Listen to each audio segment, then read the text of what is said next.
వాతావరణంతో నెలకొంది. ప్రధానంగా నిన్న సాయంత్రం జరిగిన తెలంగాణ జేఏసీ నాయకుల మధ్య కాంగ్రెస్ ఎమ్మెల్యే రామరెడ్డి దామోదర్ వర్గాల మధ్య జరిగిన వివాదం ఈరోజు చిలిచిలి జరిగిన మరి రాళ్ళు రూకునే వరకు వచ్చింది. అయితే ప్రస్తుతం పరిస్థితి ఉద్రిక్తంగా మారింది. అటు జేఏసీ నాయకులతో పాటు ఇటు రామరెడ్డి దామోదర్ వర్గీయులు పరస్పరం నెట్టుకొని ఒకరిపై ఒకరు రాళ్ళు చేసుకోవడం, కర్రలు చేసుకోవడం ప్రధానంగా మారింది.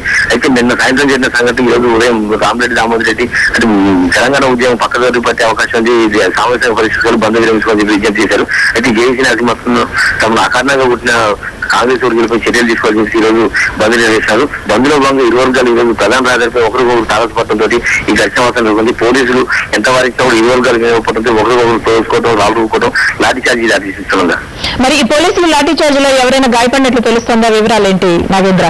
అయితే ప్రధానంగా ఇరు వర్గాలు చెరవైపు మోహరించడంతో కొంచెం పోలీసులు ముందొస్తున్న భారీ బందోబస్తు ఏర్పాటు చేశారు.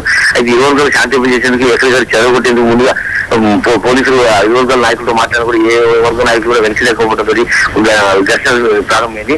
అయితే ఈ ఘర్షణ ఒకరి మీద ఒకరు రాళ్ళు రూపుకునే పరిస్థితి, అంటే రాళ్ళు రూపుకున్నారు.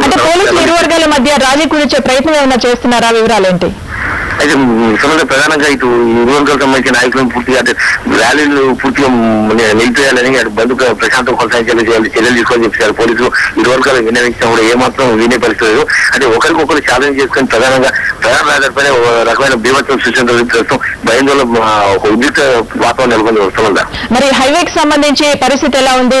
ట్రాఫిక్ రాకపోకలకు, వాహనాలు రాకపోకలకు ఏమైనా అంతరాయం ఏర్పడుతుందా సూర్యాపేట బంద్ సందర్భంగా? అయితే ప్రధాన 9 నెంబర్ జాతీయ రహదారిలో వాహనాలు రాకపోకలు ఎలాంటి అంతరం లేదు. ప్రస్తుతానికి ఈ ఘర్షణ సూర్యాపేట టౌన్ లో ఉన్న ప్రధాన రహదారి మధ్య జరగడంతో ప్రస్తుతానికి హైవేలో మాత్రం ట్రాఫిక్ సక్రమంగా కొనసాగుతుందా. Thank you.